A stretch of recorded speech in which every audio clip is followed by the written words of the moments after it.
2-3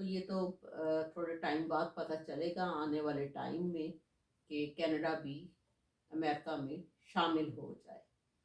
تو اب ہم تھوڑی سی آتے ہیں ڈومیسٹک نیوز کی طرف۔ میں نہیں چاہتی کہ ویلاگ بہت زیادہ لمبا ہو جائے اور آپ بور ہو جائیں۔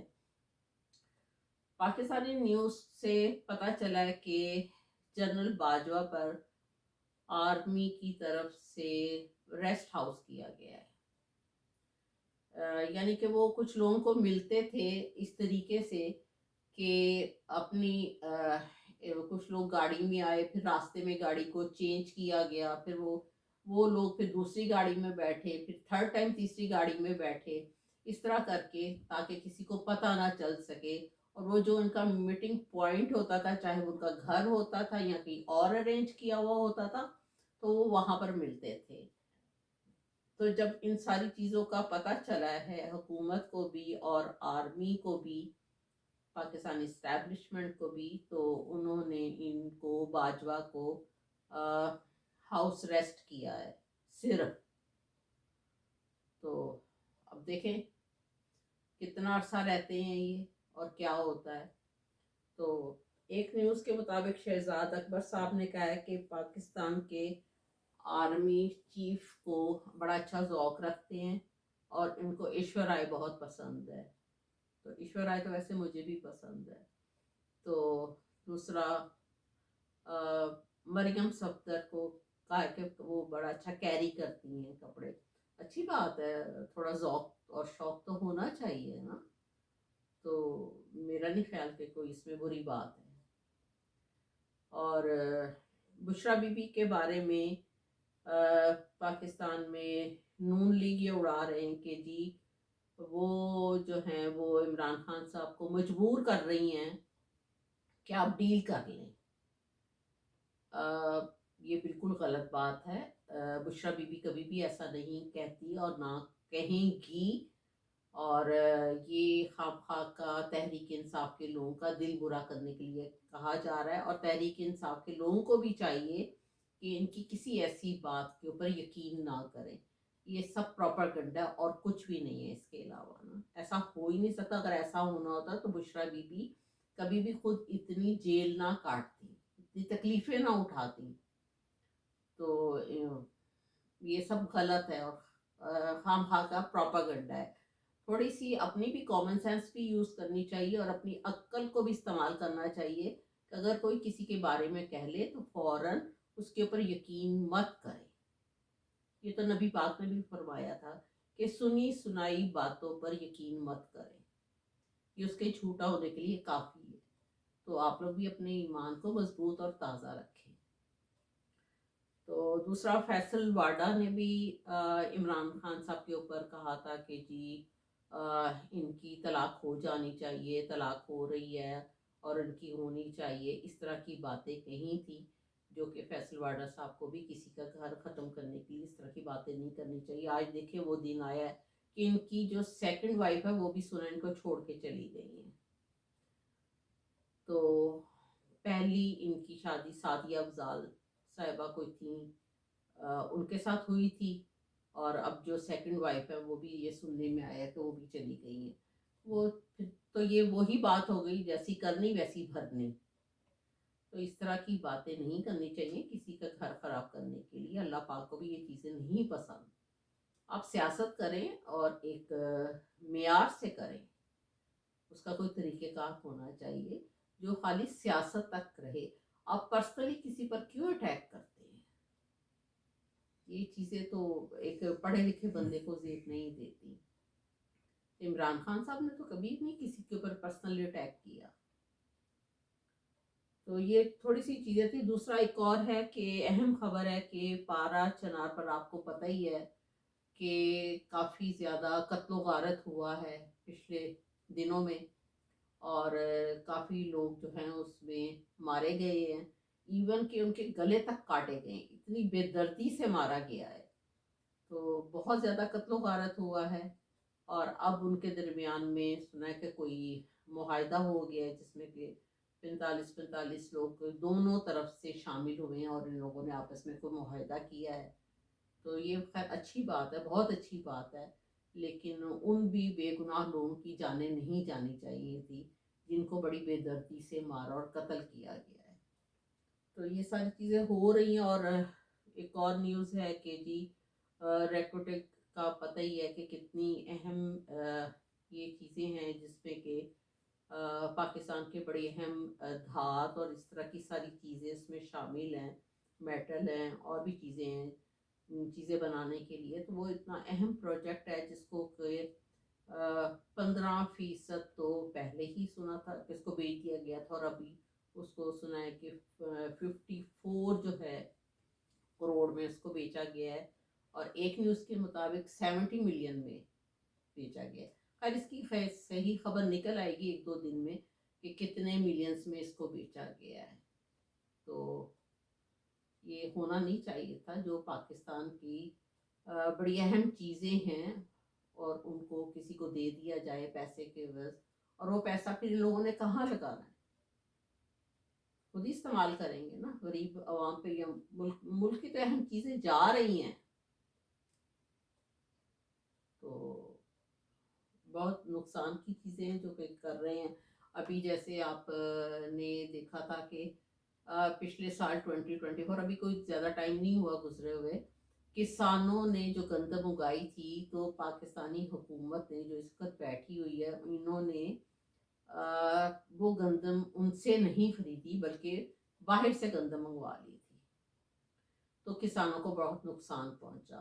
کسان سارا سال محنت کرتے ہیں اور ان کی روزی روٹی کا یہی طریقہ ہوتا ہے. تو ان لوگوں نے گندم باہر سے امپورٹ کی، اور امپورٹ کے لیے ظاہر ہے پیسے بھی زیادہ دیے، ٹیکس بھی کیا، اور گندم بھی مہنگی خریدی.